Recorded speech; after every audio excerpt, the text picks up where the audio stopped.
Novo Testamento, Mateus, Marcos, Lucas, João, Atos, Romanos, capítulo 15.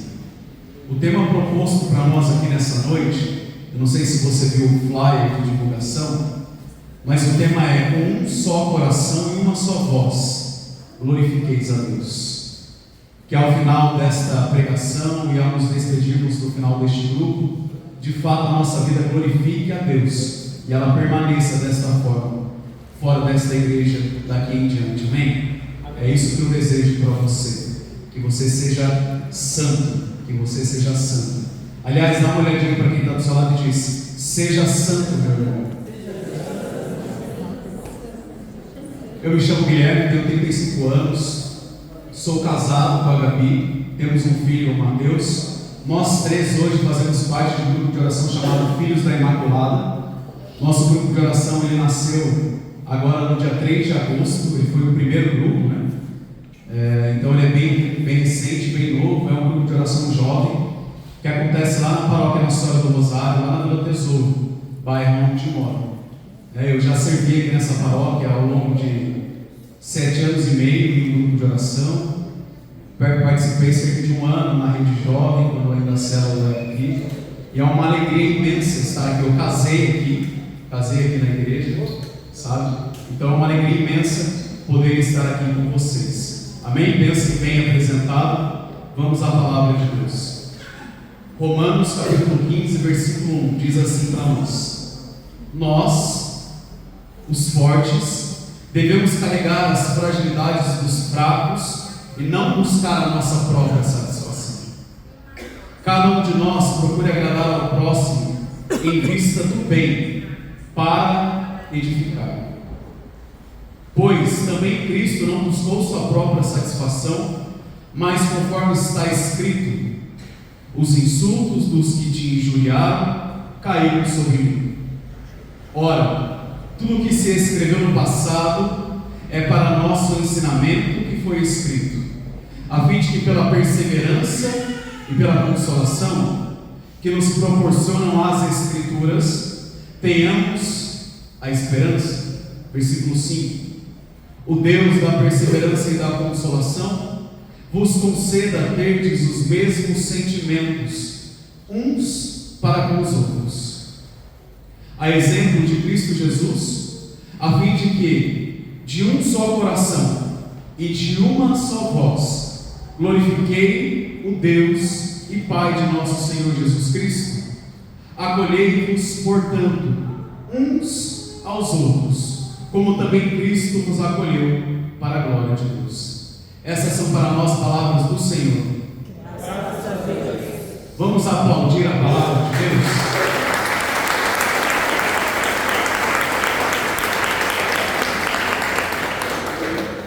O tempo é curto e eu preciso ir direto para tentar trazer aquilo que Deus me colocou ao coração para o nosso entendimento, amém? Vou fazer uma breve introdução acerca daquilo que nós entendemos, depois entraremos de fato naquilo que Deus anseia em fazer conosco. Pois bem, quando Deus ele está falando aqui, por meio de São Paulo, quando escreve a comunidade dos Romanos, ele está dizendo: suportai-vos uns aos outros. Ele está dizendo: suportai-vos, porque aquele irmão é chato, porque aquele irmão enche o saco. Desculpa falar assim, porque tem alguns irmãos que eles são difíceis de lidar, porque tem alguns que são insensatos. É nesse sentido que Paulo está falando, sim ou não? Não.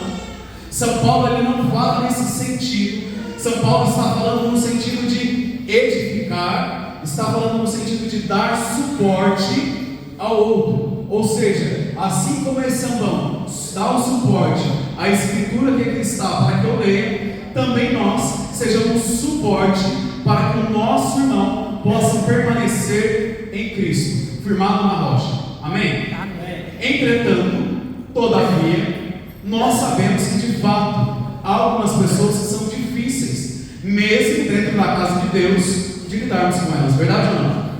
Tem algumas pessoas que são osso duro de roer, não é verdade? Algumas pessoas que para conviver, olha, só Jesus para nos dar auxílio. E de fato é assim. Mas diante desse ensinamento, dessa dificuldade, eu quero trazer um ensinamento daquilo que nos ensina um santo que eu vou trazer para pregar conosco aqui. Ele se chama São José Maria Escrivá. Já ouviu falar? Fundador do Opus Dei. E ele vai falar sobre essa realidade dos irmãos que são difíceis, que para aqui, que não desce, sabe? Que são isso aí que você pensou, de lidar. Ele fala assim, Caminho, nos seus escritos, número 463. Suportar é amar. E ele continua dizendo: suportar com alegria os defeitos dos outros é um grande ato de caridade. Então vamos lá. São Paulo não está falando de suportar o outro porque ele é difícil de lidar, mas aprendamos também de São José Maria Escrivá que quando nós o fazemos a partir da caridade, a partir do amor, isso é um grande ato de amor que nós fazemos, não em vista dele ser merecedor ou não, mas em vista de Cristo ter realizado esta obra, esse feito também para comigo, porque eu também sou uma pessoa de defeitos, porque eu também sou uma pessoa de dificuldades, porque eu também sou uma pessoa difícil de lidar, porque eu também tenho as minhas mazelas. Então logo, se eu quero que as pessoas me acolham do mesmo modo com que Cristo me acolheu, também eu tenho que acolhê-los para a maior glória de Deus. Exercer esse ato de caridade. Amém? Amém. Fechamos aqui, voltamos à palavra. E diante disso, dessa realidade de ser suporte para o outro, como São Paulo está dizendo à comunidade dos romanos, São João Crisóstomo, quando esse padre da igreja ele vai relatar nos seus escritos da patrística, falando sobre a questão do que Paulo fala à comunidade de Romanos neste texto, ele escreve dizendo assim: acolhei-vos não de um modo superficial e por cortesia, mas com sincero e ardente amor, para que possais ser unânimes a uma só voz, glorificando a Deus. Ponto.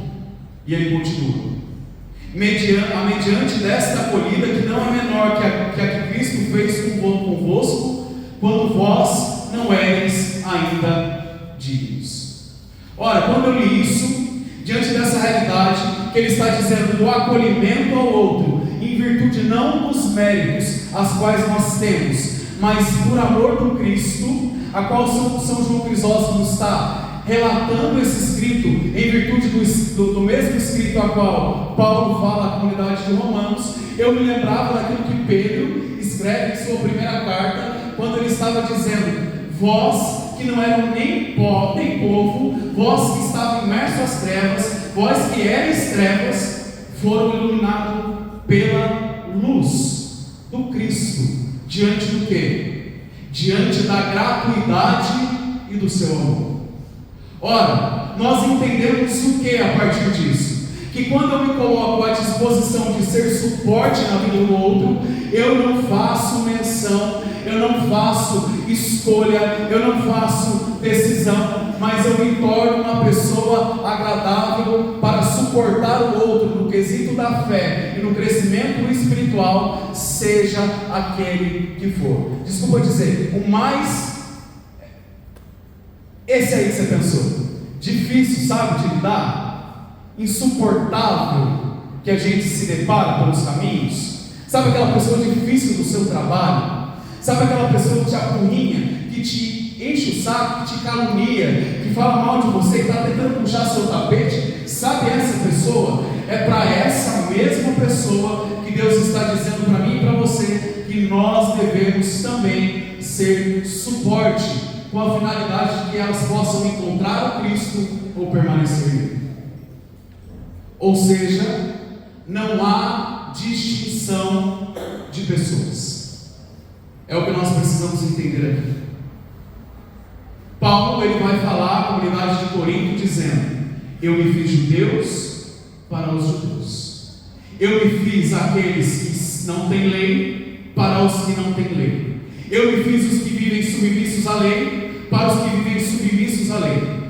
Ora, eu me fiz fraco com os fracos, eu me fiz tudo para todos, com a possibilidade de ganhar alguns para Deus. É esse chamado a qual Paulo está relatando à comunidade de Corinto, que eu e você somos chamados a ser enquanto suporte para os irmãos. Você está entendendo isso ou não? Sim. Ficou claro? Sim. Olha para quem está do seu lado, diz assim: suporte para todos. Diz para ele. E eu posso dizer, como dizia Padre Jonas, quando eu digo todos, quer dizer todos. Pois bem, e diante dessa realidade, Paulo ainda escreve à comunidade de Corinto dizendo que ninguém busca o seu próprio interesse, mas o do irmão, do outro. E ainda ele ratifica, escrevendo posteriormente à comunidade de Filipenses, aos Filipos, dizendo assim: cada qual tem em vista não os seus próprios interesses, mas sim os do próximo. Ou seja, está deixando para nós bem claro de que nós temos que tantas vezes, para ser suporte para aquele que necessita encontrar ou permanecer no Cristo, sair de si mesmo, dizer não para si mesmo, dizer não para as próprias vontades, para quem eu quero ser, para aquilo que eu quero fazer, para então corresponder àquilo que Deus espera de mim. É renunciar a si mesmo, é dizer não, calar a própria vontade em virtude da edificação do próximo, do outro. E aí São José Maria Escrivá ainda vai escrever assim, dizendo agora na forja, número 765: Cristo não buscou o seu próprio gosto. O cristão também não deve viver para si, mas para Deus e para os outros. E ele ainda continua, agora no sulco, 759, e diz: cada alma é um tesouro. Aprende a ver Cristo em todos e a tratá-los como o próprio Cristo te trataria. Olha o que está nos dizendo então São José Maria Escrivá. E aí eu fiquei imaginando essa realidade diante do Escrito de São Paulo: ser suporte, sair de si, esquecer de si para amar a Deus e ao outro, ser um sinal de Deus na vida do outro, é enxergar Cristo no outro. É aquela regra de ouro que está escrita nos Evangelhos: tratar o outro como eu gostaria de ser tratado. Você quer ser salvo e ir para o céu, sim ou não? Sim. Sim ou não? Sim. Então você tem que ser suporte para os seus irmãos, a fim de que eles também sejam salvos e encontrem o céu. Amém? Amém. Ainda que seja doloroso muitas vezes, ainda que doa na nossa carne, em virtude da dificuldade do relacionamento para com o outro, ainda assim nós devemos ser suporte. Ainda que o outro não professe a mesma religião que eu devo ser o suporte de Cristo mediante a verdade, mediante o Evangelho de Jesus Cristo. Ainda que a pessoa esteja no ocultismo, eu devo ser o suporte a partir da verdade em Cristo, para que aquela pessoa possa encontrar o Cristo. Está claro? Sim. Passemos ao próximo ponto. Amém? E ele continua dizendo ainda, lá no Evangelho, quando ele escreve aos Romanos, dizendo que nós devemos procurar agradar o próximo em vista da edificação. Ou seja, eu digo não para mim, Guilherme, não para você, sim para o Alexandre, com a possibilidade e a graça que Deus nos concede de acolher o Alexandre e dessa forma, acolhendo, edificá-lo. Edificá-lo de que modo? Primeiro ponto: acolhida do pecador. Era isso que Deus dava no meu coração. Acolher o pecador. E o que me veio no coração era o seguinte, sabe, Débora? Que às vezes a gente está dentro da casa de Deus e a gente chega em determinado momento da vida que a gente acha que virou anjo. Pudera Deus que nós virássemos. Ora, o próprio Santo Agostinho diz que os demônios tornaram-se como que homens depravados, e há homens que se tornaram como que anjos. Pois bem, pudera Deus que fôssemos nós aqui os anjos. Acontece que nós sabemos que não é bem assim ainda, né? A gente ainda está num tempo de dificuldade, a gente ainda passa por algumas tribulações, temos as nossas quedas, mas muitas das vezes, diante dessa realidade, o que nós fazemos? Quando o outro cai, qual é a nossa tendência? Apontar o dedão. E aí começa a falar, porque já não estava bem, né? Porque eu já vi, estava andando com aquela fulaninha lá, porque estava na noite, eu vi, postou fotinha, já estava curtindo na night, etc. E aí a gente começa a criar ocasiões para a gente ter o dedão apontado para aquele que caiu. E aí depois, quando a gente está aqui, o bonitão, a gente fala o quê? Alexandre, a gente tem que ser misericordioso. O irmão falhou. Não, eu falei, mas tem que ter misericórdia. Mas a misericórdia na prática, ela se dá para com aquele que está caído. Mas quando aqueles estão caídos, o que nós temos a tendência de fazer? Vou usar aquela expressão que nós conhecemos: chutar cachorro morto. Não é verdade? Começa a falar da vida do irmão, começa a apontar, começa a criticar, e aí depois a gente já está dentro do núcleo de serviço. Não sei se você já participou de alguma realidade assim, mas eu já. Falou, fulano caiu, esquece. Não, sempre, não dá mais para servir aqui não, chega, não, vai macular a igreja, e a gente começa a não olhar com um olhar de caridade para trazer aquele que está no chão novamente para estar de pé diante de Deus, não, mas é porque a gente quer achar uma forma de apontar o dedo diante daquilo que muitas vezes nós fazemos, mas que ainda está oculto, que não chegou à vista dos irmãos. Então nós temos que acolher esses irmãos, nós temos que ser suporte, e esse suporte passa pela acolhida daquele que está em meio às lutas, às batalhas e às quedas.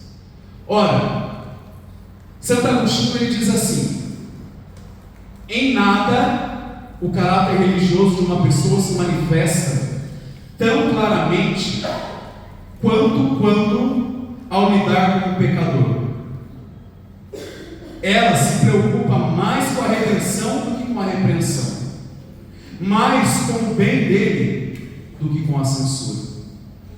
Olha o que está dizendo: uma pessoa com caráter espiritual, uma pessoa que está tendo a sua imagem, tendo a sua semelhança, tendo o seu caráter, se aproximando daquilo que é o plano original, o Cristo, a quem nós somos constituindo imagem e semelhança de Deus. Quando nós estamos dessa forma, nós não estamos preocupados em apontar o dedo para o outro, nós não estamos preocupados em repreender o outro, simplesmente estamos preocupados com que eles sejam salvos.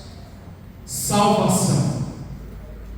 O suporte, a edificação por meio da acolhida é para que o nosso irmão, a nossa irmã, ele seja salvo, como nós desejamos ser salvos. E ainda me recordava um santo da igreja chamado São Dionísio, que ele relata a Demófilo. Olha, Demófilo, nome bonito, você não teve filho ainda, pensa aí, talvez seja uma possibilidade. Quando Dionísio ele escreve uma carta a Demófilo, e ele vai relatar acerca de um homem chamado Carpo, está escrito isso lá no livro A Legenda Áurea, Vida de Santos, de Jacobo de Varazzo, um beato dominicano. Ele diz que esse homem, esse Carpo, era um homem de Deus, que ele não celebrava a missa enquanto ele nos colocava em oração e o céu se abrisse para ele. A partir do momento em que ele via a glória de Deus, ele então celebraria a missa. Diz que esse mesmo homem Carpo, ele tinha um dirigido espiritual, ele tinha um homem que ele orientava para que ele então crescesse na virtude, então se tornasse um homem santo e reto diante de Deus. E diz lá no relato de Dionísio que esse cristão ele é corrompido por um pecador, e quando corrompido por um pecador ele vai para o mundo, e quando ele vai para o mundo e abandona Deus, diz que esse homem de Deus, Carpo, que viu o céu se abrir todo dia antes de celebrar a Eucaristia, ele se colocava todos os dias à noite na presença de Deus e falava: Senhor, vós sois justiça, que essas almas queimem nas profundezas do inferno. E ele orava assim, pedindo a Deus que a justiça de Deus tomasse aqueles dois para o fogo eterno.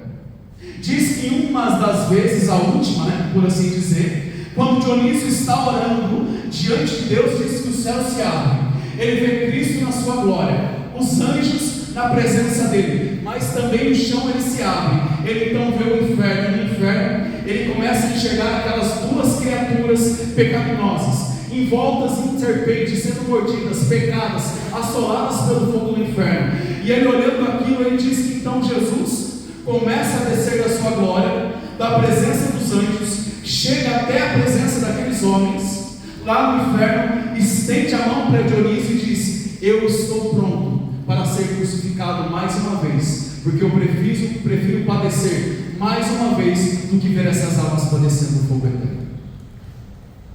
Olha o ensino de um homem santo que ele passa diante de Deus, aquele que via a glória de Deus, orando pela justiça de Deus, e Deus dizendo: eu não quero, Dionísio, que oreis pela justiça, mas que tenha misericórdia do pecador, que acolhei aquele que está no chão, aquele que está caído, aquele que está distante, aquele que está fora do aprisco. Ele, era como se Deus estivesse dizendo: Dionísio, larga tudo que você acha que você sabe e vai resgatar aquele que está distante, deixa tudo que você pensa que sabe até aqui, para então resgatar aqueles que estão perdidos. Não aponteis o dedo, mas buscai dar suporte àquele que tem necessidade.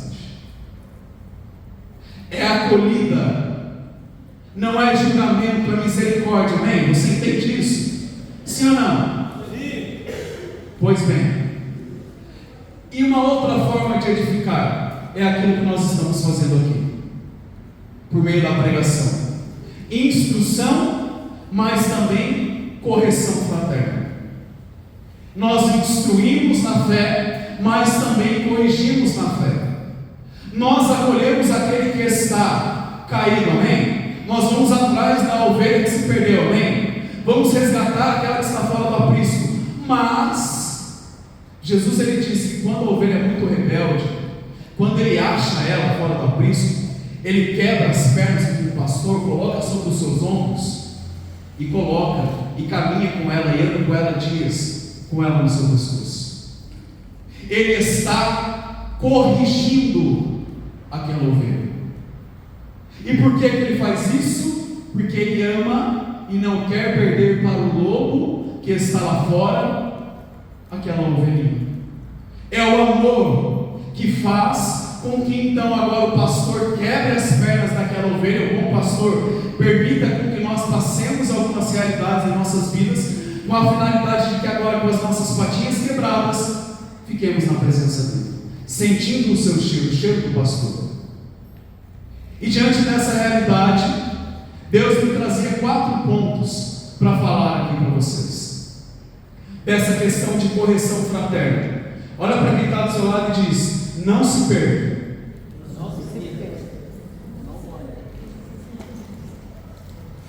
Santo Agostinho diz assim: nem sempre o que é indulgente conosco é nosso amigo, nem o que nos castiga o nosso inimigo.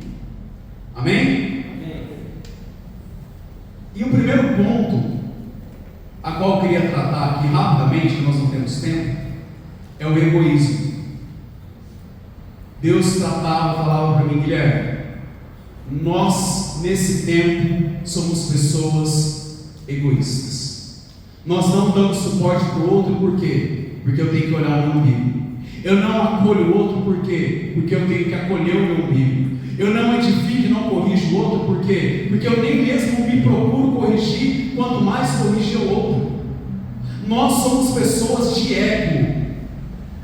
Nós queremos que as pessoas olhem para nós e enxerguem uma realidade, quando de fato, na maioria das vezes, somos outro. Colocamos uma máscara, uma capa e nos apresentamos como um super-homem, como um Superman, sei lá, como um Batman da vida, né? Forte, com poderes, mas que na realidade não passamos de uma criatura frágil, que tem medo de expor a condição de realidade de que é. Uma pessoa que busca satisfazer os próprios desejos, em virtude do próprio cônjuge, da própria cônjuge. Deixa eu dizer uma coisa para você: Você não casou para o seu marido e para a sua esposa te fazer feliz. Você casou para, se possível, você fazer ela feliz, mas em primeiro lugar, levar ao seu esposo ou a sua esposa para o céu. Para que você santifique o seu matrimônio. Não é para você bonitão, você bonitona, achar que então você tem que ficar sentado no sofá, vendo jogo, assistindo novela, e você tem que ser servido todo dia pelo seu cônjuge. Não é ver lá o seu marido e a sua esposa se matando de trabalhar, fazendo as coisas, e quando chega em casa tem que dar conta de tudo ainda, e você lá, ó, de boa, estou cansado, não dá para fazer nada não, amor, se vira aí, vai dar banho nos meninos, eu não vou ajudar em nada, estou cansado, sabe? Não tem edificação mútua, nós somos egoístas, e só olhamos para nós mesmos, e me permita dizer, queremos tirar vantagem de tudo nesse tempo. E como é doído isso, como é doloroso isso. De tudo nós queremos sair vantajosos. Já percebeu isso, sim ou não? Sim. Tudo a gente quer tirar vantagem em tudo. Se deu troco errado, né? Misericórdia. A gente tem uma mania feia, e isso parece que é até a cultura brasileira, né? De nós queremos sair vantajosos em tudo, sair vencedores nas discussões em tudo, ter a última palavra, ser o dono, a senhora da razão, sabe? Nós somos pessoas de ego, e para isso nós precisamos de renúncia, e a renúncia se dá dizendo não para as suas vontades. E como nós dizemos não para nós mesmos? Por meio de mortificação. Mortificar a carne, dizer não para as minhas vontades. Sabe como Santa Teresinha fazia? Eu tento procurar esses pequenos exemplos que ela ensina pela pequena via. Quando ela tinha sede, ela falava: Teresinha tem sede, a boca está seca, mas Teresinha, por amor às almas e para emendar a minha vida, eu aguento mais 10 minutos. Aí Teresinha queria comer alguma coisa, Teresinha pegava o menor daquilo que estava na mesa. Teresinha, ela se santificava no simples, no ordinário, nas coisas do cotidiano, como nos ensina o próprio São José Maria Escrivá. Não era meditando diante do sacrário, levitando, como José de Cupertino, Teresa d'Ávila. Não era assim. Era no ordinário, no simples, saindo de si, mortificando as vontades, dizendo não aos desejos, para então poder ser suporte, como ela foi, para aquela própria irmã que a perseguiu dentro do convento. Segundo ponto, rapidamente, não temos tempo: maledicência. Diga maledicência. Maledicência. São Tiago, no capítulo 3, ele diz que o homem, ele tem a língua como que infeccionada pelo fogo do inferno. Tiago 3, versículo 6. Depois você lê lá. E isso é ou não é uma verdade? Meu Deus do céu, quanta fofoca nós não fazemos no nosso trabalho. Misericórdia. Quantas vezes não nos colocamos em rodas que estão falando mal uns dos outros? Mas eu não falo, mas está dando risada, né? Está lá balançando a cabeça, concordando, né? Eu não falo, mas eu estou no meio. A palavra diz: não vos salvo, não vos coloqueis na roda dos escarnecedores. Mas nós somos dados a uma maledicência que, meu Deus do céu, devemos reprimir a nossa língua, parar de falar mal do outro, parar de falar mal de quem nos persegue, parar de falar mal daquele que está causando intriga, sabe? Por mais difícil que seja, nós temos que corrigir, volto a dizer, temos que corrigir, mas nesses momentos nós precisamos abençoar as vidas, não temos que rogar praga sobre a vida dos outros. Me permita até me ver que agora, a gente viu o que aconteceu no estado do Rio de Janeiro, né? Uma tragédia diante daquilo que foi o confronto policial, juntamente do tráfico de drogas. Mas há algumas semanas atrás, 2, 3 semanas atrás, eu vi um vídeo de um pastor dentro da igreja do Rio de Janeiro dizendo: eu amaldiçoo essa cidade, desgraçada cidade, e isso, e aquilo, blá blá blá blá blá. aonde está a edificação de um homem de Deus, quando está levando palavras de maldição? Como? E olha a tragédia, eu estou falando que é isso? Não estou dizendo que é isso. Mas a palavra daqueles que são homens de Deus, ela tem poder. Está escrito que a palavra ela não vem e não rega a terra, ela não molha a terra e simplesmente vai embora, não, ela faz germinar aquilo que está plantado. Ela faz com que aquela semente ela comece a criar raízes, ela morra e frutifique. Portanto, meu irmão, minha irmã, nós não devemos falar mal da vida dos outros, não devemos exercer essa bendita, ou melhor, no português claro, essa maldita maledicência. Não devemos colocar praga na vida dos irmãos, não devemos falar palavrões, meu Deus do céu.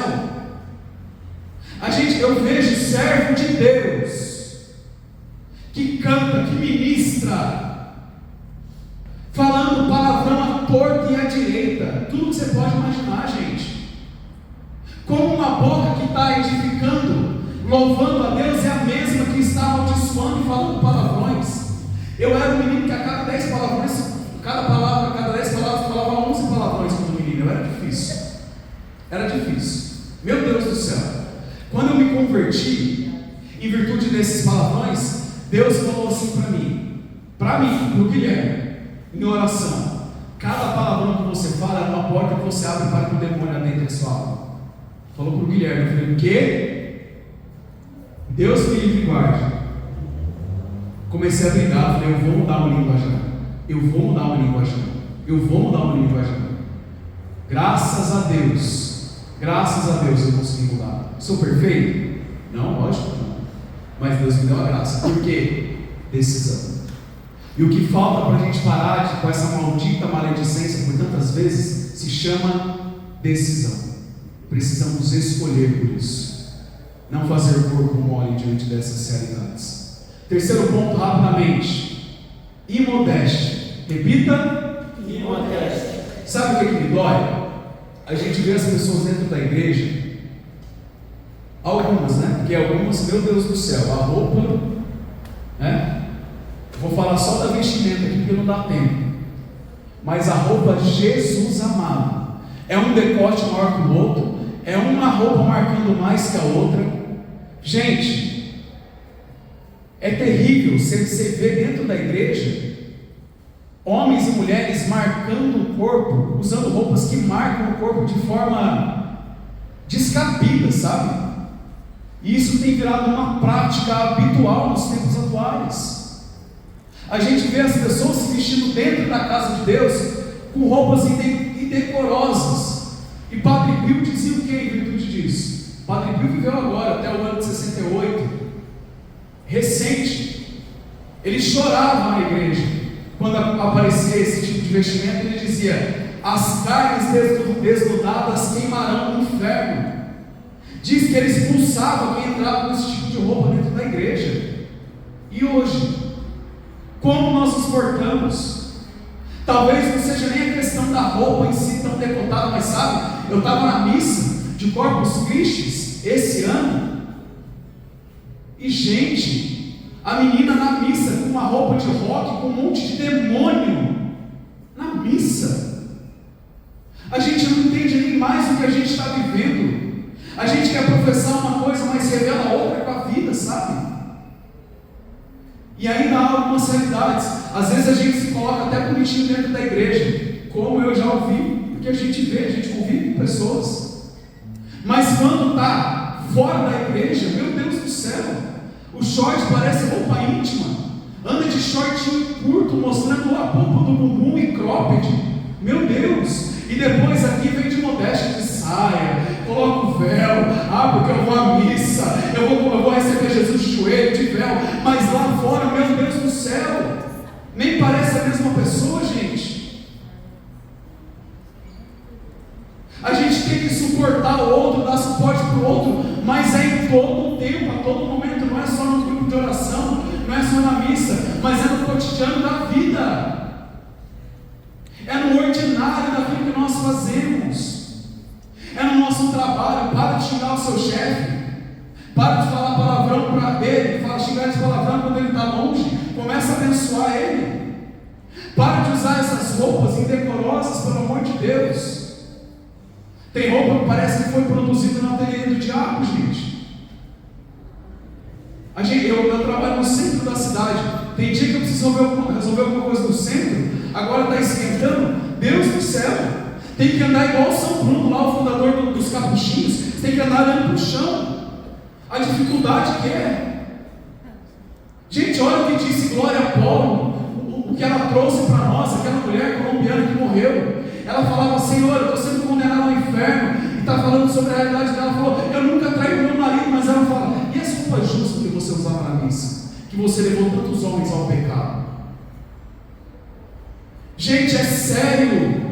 A gente tem vestido de mundo dentro da igreja, como homens e mulheres de Deus. E quando eu digo dentro da igreja, estou falando da igreja que somos nós. Não é só quando estamos no templo. Não é só quando frequentamos um grupo de oração. Precisamos emendar as nossas consciências acerca dessas realidades. E por último, porque não tem tempo, outra realidade era o rancor e o ódio que nós guardamos no coração. A irmã ministrava aqui. A gente tem que perdoar, gente. Perdoar não é que você vai esquecer. Perdoar não quer dizer que agora você não vai lembrar. Perdoar não quer dizer que agora você teve uma amnésia. Não. Você vai lembrar, e tem vezes, deixa eu falar, que vai doer. Vai doer sim. Mas é você falar: Jesus, eu tomei a decisão, eu entrego o perdão. E quando nós damos o perdão ao outro, gente, a graça acontece para nós. Porque quem fez é o outro, quem sofre somos nós. E quando nós guardamos isso dentro de nós, somos nós que padecemos. O outro está vivendo a vida, gente. O outro está vivendo a vida normal e a gente está como? Remoendo aquilo, causando um mal interno dentro da gente. Perdoa o seu pai por aquilo que ele te fez. Perdoa sua mãe pelo abandono que ela te causou. Perdoa o seu marido pela traição que ele fez com você, mulher. Perdoa, libera o perdão. Deixa Deus realizar essa graça em você. Tome essa decisão. Tome a decisão.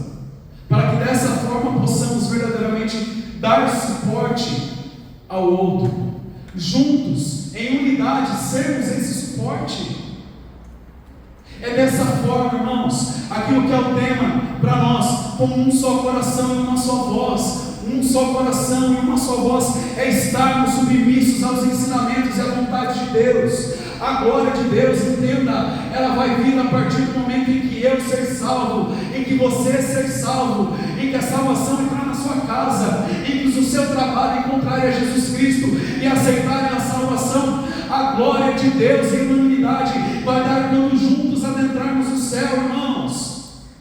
Glorificar a Deus a uma só voz é estarmos submissos a Deus e a sua vontade, e a partir dela sermos salvos. Porque não adianta fazermos tudo nessa vida e no final de tudo perdermos a nossa alma. Não vale, irmãos. Não há glória de Deus se a nossa alma é condenada ao inferno. Não há. A glória de Deus, a maior glória de Deus, ela consiste na santidade do homem. Ela consiste na vida reta do homem, naquilo que ele busca ser justo diante de Deus. A glória de Deus em unidade se faz quando aquela comunidade, quando aquele grupo de oração, quando aquela comunidade paroquial, quando aquela diocese, elas se colocam na presença de Deus com a finalidade de se tornar santos. Quando nós aceitamos o projeto de santificação de Deus, é aí que nós gloriamos a Deus. É aí que unidos e a uma só voz nós estaremos diante do trono cantando Santo, Santo, Santo. É aí que eu e você vamos de fato em unidade como igreja triunfante estar ali na presença do Altíssimo, glorificando aquele que é digno de toda glória, honrando aquele que detém toda a honra. Gente, deixa eu dizer, é quando nós aceitamos o plano salvífico de Deus, é quando nós escolhemos e tomamos decisão, é que nós começamos a gloriar a Deus. Você pode vir aqui toda quarta-feira, Você pode vir aqui na missa todos os domingos, mas se você não querer ser santo e não lutar contra o pecado, deixa eu te dizer, o risco que nós corremos não era a glória de Deus, mas é a perdição e o sofrimento de Deus em vista da nossa alma que se perderá. Eu preciso ser justo e reto com você. Na igreja, nós já temos a salvação, amém? Deus nos deu a salvação, amém? Amém. Na cruz, cabe nós agora aceitá-la.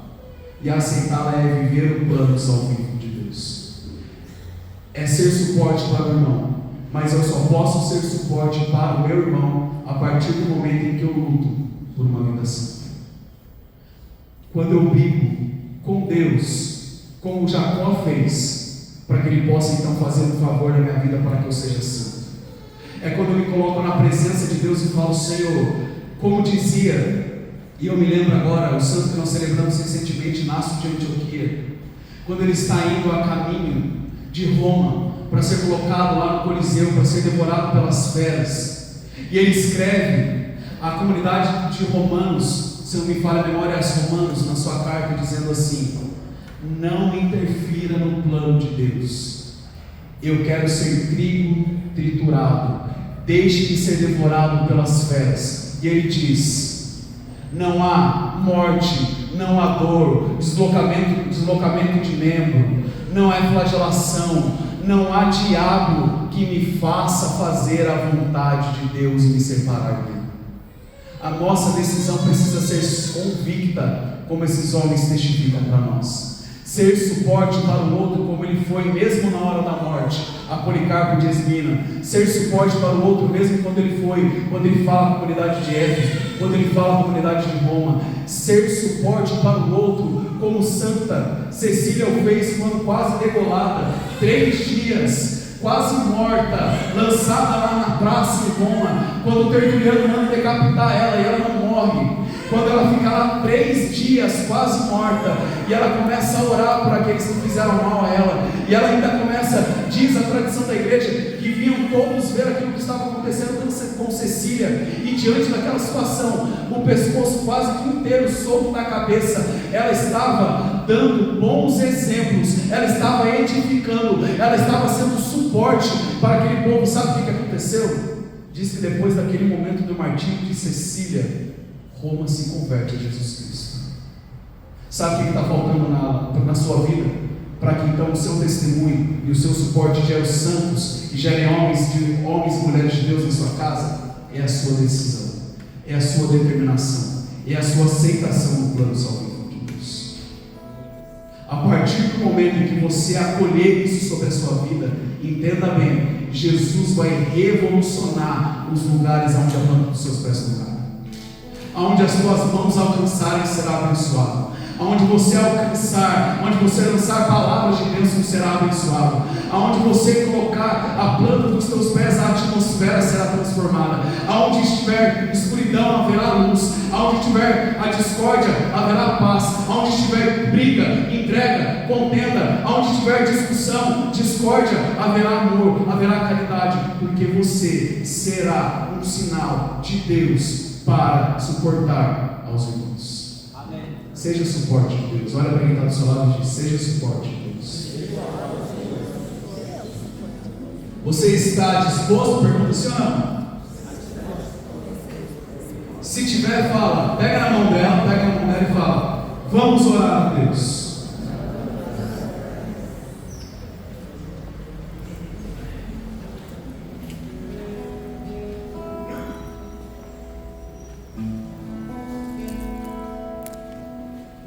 Deixa eu te falar uma coisa só para nós entrarmos. Você é uma potência de Deus, sabia? Você é uma potência de Deus. 1 João, versículo 4 diz que maior é o Espírito que está em vós do que o que está no mundo. São Paulo ele fala à comunidade de Corinto dizendo: vós sois templo de Deus, sois templo do Espírito. Deus habita em você, amém? Amém. Olha para quem está do seu lado e olha quanto tempo de Deus aí com você. O seu marido, a sua esposa, o seu filho, o seu irmão, o seu patrão é templo de Deus. Aquele que você considera seu inimigo é templo de Deus. E dentro de você há esse poder, que não é seu, mas perpassa por você e gera vida nova, aonde você é abençoado. Amém?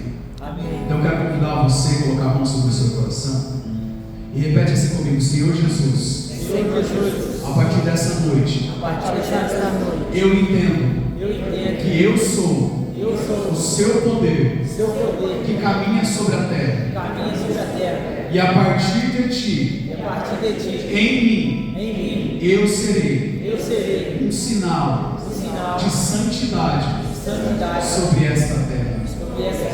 Eu serei suporte de santificação para os irmãos. E desta forma, juntos, em unidade, a uma só voz, glorificaremos a Ti, que é digno de toda honra e de todo louvor. Vós sois o Deus, Senhor da glória. Amém?